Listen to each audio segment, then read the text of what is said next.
یہ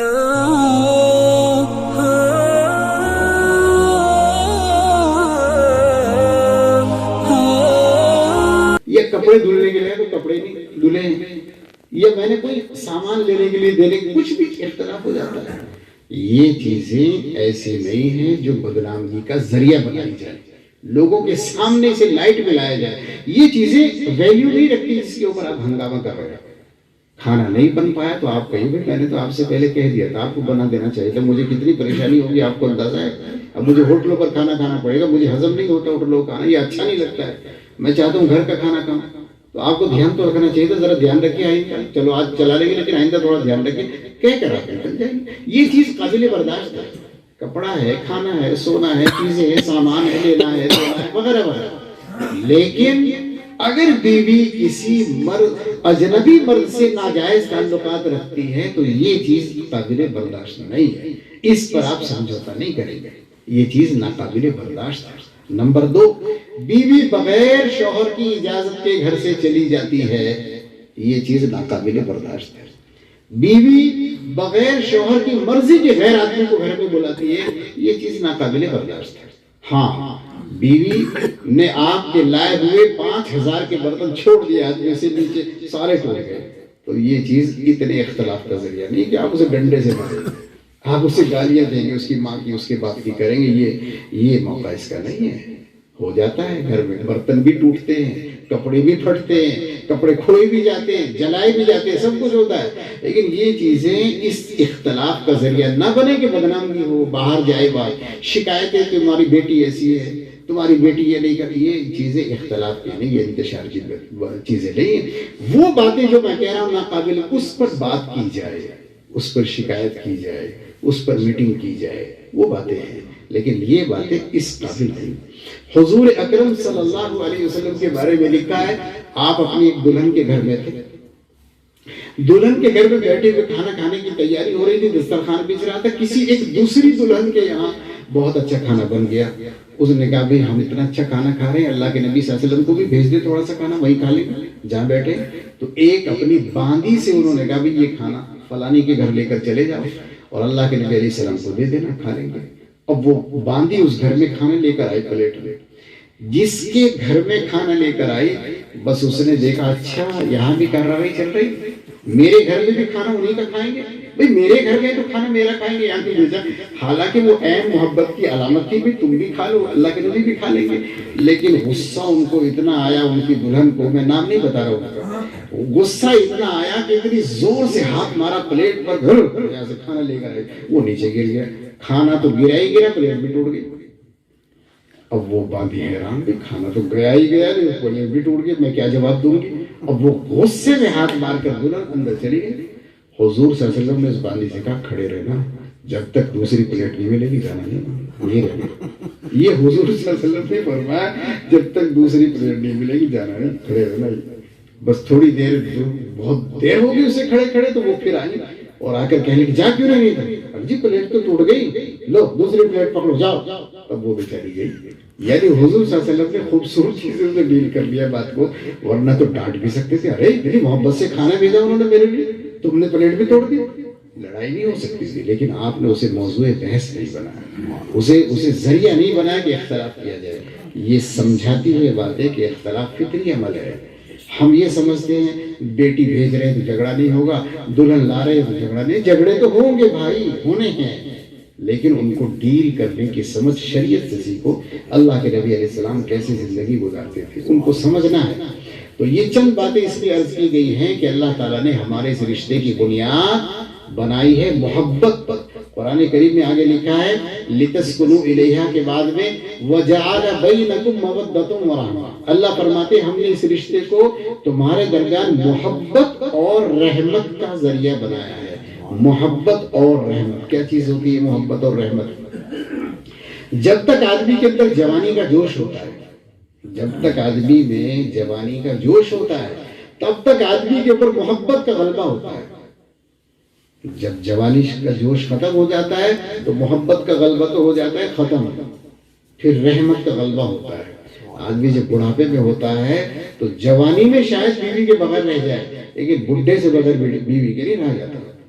وہ تو اسے بڑھیا ضرور ہے، اس کی آواز اس کے کان میں آتی رہے تو بڈھا زندہ رہتا ہے، اور بڑھیا کے کان میں بڈھے کی کھانسنے کی بھی آواز آتی رہے تو بڑھیا کو سکون رہتا ہے۔ وہ ایک دوسرے سے جدا نہیں ہو سکتے بڑھاپے میں۔ لوگوں کو تعجب ہوتا ہے، بتاؤ صاحب بڑھاپے میں بھی یہ حال ہے؟ نہیں، بڑھاپے میں ہی ضرورت ہے ان کی، یہ قرآن میں لکھا ہے، مؤدت اور رحمت۔ رحمت کا کیا مطلب ہے؟ رحمت کا مطلب یہ کہ جب بڑھاپا آتا ہے تو شوہر سوچتا ہے یار اس عورت نے ساری زندگی میرے پیچھے محنت کرتے کرتے گزار دیا، میرے بچے پالے، میرا گھر دیکھا، ان کتنی تکلیفوں میں مجھے بسر کر لیا، صبر کیا کتنی جگہ اس بیچاری نے، کتنا اپنے جذبات کو مارا ہے اس عورت نے، صرف میری وجہ سے، تو اسے رحم آتا ہے، نہیں تھوڑا اس کا مجھے خیال رکھنا ہے، اسے تکلیف نہ ہو۔ بیوی بھی سوچتی ہے اس بیچارے کو ساری زندگی ہوئی کماتے کماتے، بھاگتے بھاگتے، میری خوشیاں پوری کرنے میں، مجھے کھلانے میں، مجھے گھمانے میں، اتنے خوبصورت بچے اس آدمی کی وجہ سے ہو گئے، بیچارہ ساری زندگی اس نے کمایا، اب تو اسے بٹھا کر روٹی کھلا دے، آرام سے بیٹھو، تو وہ اس کے اوپر رحم کرتا ہے، وہ اس کے اوپر رحم کرتا ہے۔ یہ ہے رحمت کا مطلب۔ اللہ نے فرمایا ہم نے تمہارے رشتے میں محبت بھی رکھی ہے، رحمت بھی رکھی ہے۔ یہ محبت اور رحمت ایک دوسرے کے ساتھ نبھانا سکھاتی ہے۔ قانون بنائیں گے تو رشتہ نہیں چلے گا۔ محبت کا یہ جو رشتہ ہے میاں بیوی کا، یہ قانون سے نہیں چلتا ہے۔ نبی کریم صلی اللہ علیہ وسلم نے ایک بات فرمائی، پلے باندھ لیجئے، کبھی نقصان نہیں ہوگا۔ حضور صلی اللہ علیہ وسلم نے فرمایا بھائی عورت ٹیڑھی پسلی سے پیدا ہوئی ہے، ٹیڑھی ہی رہے گی، کام لینا ہے تو اسی طرح لے لو، سیدھی کرنے کی کوشش نہیں کرنا، کرو گے تو ٹوٹ جائے گی۔ ہم کیا کرتے ہیں، بیویوں کو فریم میں اتارنے کی کوشش کرتے ہیں، نہیں تم تو ایسی نہیں، فلانی کو دیکھو، اس کا میک اپ ایسا، اس کے کپڑے ایسے، اس کے بال ایسے، اس کی چال ایسی، اس کے کام ایسے، ایسے فریم میں نہ اتارو۔ ہر ایک آدمی کی الگ خصوصیتیں، آپ کی بیوی میں بھی ایسے کمالات ہوں گے جو اس میں نہیں ہوں گے جس کی مثال دے رہے ہیں آپ، اسے صرف جانچنے کی ضرورت ہے، پہچاننے کی ضرورت ہے۔ قاعدہ زندگی جینے کا یہ ہے، ہمیشہ یاد رکھیے زندگی جینے کا قاعدہ یہ ہے، بیٹا ہو، بیٹی ہو، بیوی ہو، شوہر ہو، کوئی کمپلیٹ نہیں ہے اپنے اندر، کوئی کمپلیٹ نہیں ہے۔ ہر ایک میں کچھ اچھائیاں ہوتی ہیں، کچھ برائیاں ہوتی ہیں، بیوی میں بھی ہوں گی، بیٹے میں بھی ہوں گی، بیٹیوں میں بھی ہوں گی، بھائیوں میں بھی ہوں گی، بہنوں میں بھی ہوں گی۔ آپ کو رشتے باقی رکھنے ہیں تو بھلائیوں کے ساتھ کام لے لو، برائیوں کو نظر انداز کر دو، تو رشتے چلتے رہیں گے۔ آپ فریم میں اتارنے کی کوشش نہیں کرنا، نہ شوہر کو بیوی اتارے، نہ بیوی شوہر کو اتارے، دونوں کے دونوں کو ایک دوسرے کو نظر انداز کر کے چلیں گے تو رشتے چلتے ہیں۔ اگر ایک دوسرے کے پیچھے دوربین فٹ کریں گے کہ صاحب تم نے یہ کہا تھا، تم نے یہ کیا تھا، تو 2 دن رشتے کو نہیں چلنا ہے، اسے ختم ہو جانا ہے۔ آپ نظر انداز کریں، کمزوریاں فطری حصہ ہے۔ بعض آدمی کو نیند بہت آتی ہے، وہ تو نہیں اٹھ سکتا، اب آپ اسے مارتے رہیے، گالی دیتے رہیے، وہ تو سوئے گا، اسے تو سونا ہے۔ اور بعض کو نیند آتی نہیں ہے تو پھر اسے آپ ڈانٹ ڈپٹ سے اسے نیند نہیں آئے گی، وہ تو جاگتا رہے گا۔ تو سمجھ لینا چاہیے اس آدمی میں کیا کیا کمزوریاں ہیں۔ کسی کو بھول کا مرض ہے، کوئی بات دیکھ لے تو چھوڑتا نہیں ہے، تو ذرا ان باتوں کو نگاہ میں رکھ کر نبھائیں گے تو سب چلتا ہے، پھر انشاءاللہ کوئی مشکل نہیں ہوگی۔ یہ رشتہ محبت کا ہے، رحمت کا ہے، اور رحمت کا مطلب ہے رحم کرو، نظر انداز کرو، یہ ہے رحمت کا مطلب، نظر انداز کرو۔ تو نظر انداز کر کے چلائیں گے تو انشاءاللہ رشتہ چلتا ہے۔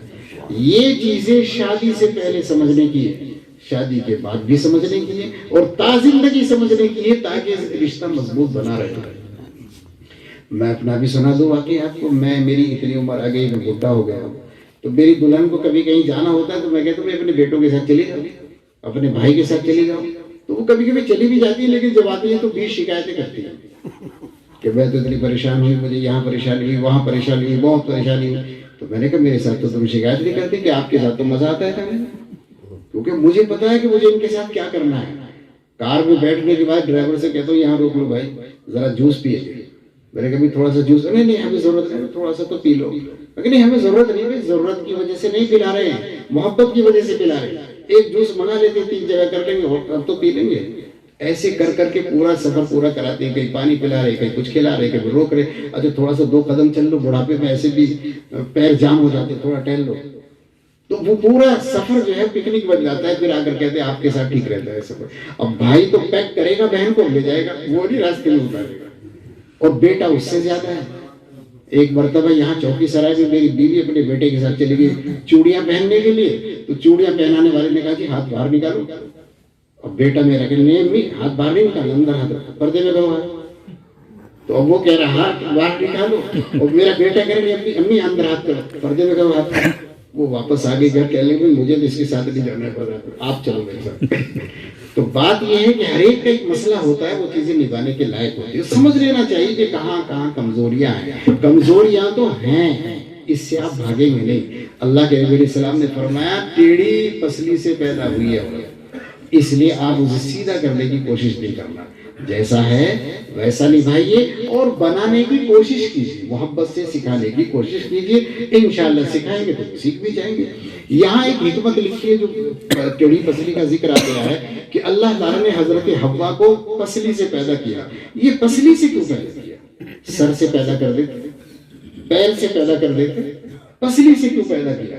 اللہ تعالیٰ نے پسلی سے اس لیے پیدا کیا ہے، بائیں پسلی سے پیدا کیا ہے، بائیں پسلی سے اس لیے پیدا کیا ہے کہ سر سے پیدا کریں گے تو یہ سر کے اوپر بٹھا لے گا، خود نیچے ہو جائے گا. پیر کے اوپر سے پیدا کریں گے تو پھر عورت کو پیر کی جوتی بنا دے گا. اس لیے یہاں دل کے پاس ہے ٹیڑھی پسلی کہ یہ عورت دل کے قریب رکھنے کی چیز ہے، اسے دل کے قریب رکھنا. اس لیے ٹیڑھی پسلی سے پیدا کیے کہ یہ دل کے قریب ہے. بائیں پسلی سے پیدا کیا گیا حضرت حوا علیہ السلام کو. یہ چیزیں سمجھنے کی ہے، سمجھنے سے رشتہ مضبوط ہوتا ہے، نکھرتا ہے، مضبوطی کے ساتھ چلتا ہے، بدنامی کا ضمیر نہیں بنتا. ورنہ آج مسلمانوں کے سب سے زیادہ مسئلے عدالتوں میں پڑے ہیں. میاں بیوی کو طلاقیں ہو رہی ہیں، جھگڑے ہو رہے ہیں، کچھ بھی نہ ہو تو بدنام کیا تو ہو رہی. ایک بیٹی ایک گھر میں دے دی تو دوسری دینا نہیں چاہتے گھر والے. ورنہ رشتے میں اس قدر خوبصورتی ہونی چاہیے، اتنی خوبصورتی ہونی چاہیے کہ ایک بیٹی آ گئی تو 32 بیٹیاں تیار ہو جائیں بھائی ہم بھی یہی جائیں گے، یہ لوگ اچھے ہیں. یہ بہت سمجھ کے ساتھ ڈیل کرنے کی ضرورت ہے. یہاں یہ بھی ضرورت ہے کہ چھوٹوں سے غلطیاں ہوتی رہتی ہیں، بڑوں کو سنبھالنا بھی آنا چاہیے کہ انہیں کیسے سنبھالنا ہے. اس سے بھی رشتے بنتے ہیں. اللہ کے نبی علیہ السلام کی یہاں بھی یہ کام ہوتے تھے. حضرت علی حضرت فاطمہ میں کتنی بار اختلاف ہو گیا، من مٹاؤ ہو گیا، غصہ آ گیا آپس میں. لیکن حضور اکرم صلی اللہ علیہ وسلم رات کو آتے تھے، ادھر حضرت فاطمہ ہیں ادھر حضرت علی ہیں، دونوں کے بیچ میں بیٹھ جاتے تھے، لیٹ جاتے تھے کتنی مرتبہ. ایک بیٹی کو ادھر علی کو ادھر لٹایا، لیٹ کر باتیں کر رہے ہیں ان کے ساتھ اور انہیں سمجھا رہے ہیں پیار سے. ہم غصے سے گھورنے لگتے ہیں، اختلاف ہو جائے، وہاں پیار سے نبھانے کی کوشش ہوتی ہے، پیار سے نبھانے کی کوشش ہوتی ہے. حضرت علی رضی اللہ تعالیٰ نے شادی نہیں کی جب تک حضرت فاطمہ رضی اللہ تعالیٰ زندہ رہی. ان کے مرنے کے بعد دوسری شادی کی، ان کی زندگی میں شادی نہیں کی. ایسے معاملات اللہ کے نبی علیہ السلام نے بنا کر رکھے. جس وقت بیٹیوں کو رخصت کرتے تھے اللہ کے نبی علیہ السلام تلقین کرتے تھے بیٹا صبر کرنا، بیٹے صبر کرنا، بیٹے صبر کرنا. واقعہ مشہور ہے، آپ نے عصر کے بعد فضائل اعمال میں سنا ہوگا کہ ان کا پانی بھرنے کی وجہ سے حضرت فاطمہ کے ہاتھوں میں آنٹنی سی پڑ گئی تھی، نشان پڑ گئے. خود ہی گھر میں کھوٹتی تھی، پیستی تھی، روٹی کام زیادہ کرتی تھی تو ہاتھوں میں نشان پڑ گئے. یہ اللہ کے نبی علیہ السلام کے پاس بھیجا حضرت علی نے کہ جاؤ اپنے ابا کے پاس چلی جاؤ، وہ تو بہت غلام باندیاں بانٹ رہے ہیں، تم بھی کچھ لے آؤ جا کر. تو بیچاری آئی لینے کے لیے. اللہ کے نبی علیہ السلام گھر نہیں تھے، ملاقات نہیں ہوئی، واپس آ گئی. حضور اکرم صلی اللہ علیہ وسلم کو پتا چلا کہ فاطمہ آئی تھی تو گھر گئے، جا کر پوچھا بیٹے کس لیے آئے تھے؟ کہنے لگے اللہ کے رسول ابا جان میرے ہاتھوں میں دیکھے نشان پڑ گئے، میں اتنا کام کرتی ہوں اس میں نشان پڑ گئے، آپ تو باندیاں بہت تقسیم کرتے ہیں، مجھے بھی دے دیجئے، کچھ کام میں مدد مل جائے گی.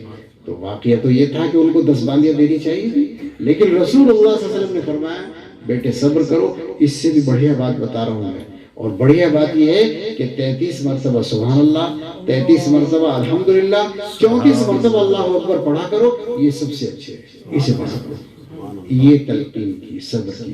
ہم صبر کی تلقین نہیں کرتے بچوں کو. بیٹوں کو بھی صبر کی تلقین کرے، بیٹیوں کو بھی صبر کی تلقین کرے. صبر کی تلقین کرنا یہی ان کے رشتے کے چلنے کا ذریعہ ہے، ورنہ ایکشن لینا یہ عقل مندی نہیں ہے. بات یہ ہے کہ رشتہ ہو گیا، نبھانے کی کوشش کرنا، سمجھانا کیسے چلنا ہے. انشاءاللہ بچے پھر چلیں گے، آباد رہیں گے. اللہ تعالیٰ ہمیں اپنے رشتوں کے احترام کی توفیق عطا فرمائے. وآخر دعوانا الحمدللہ رب العالمین.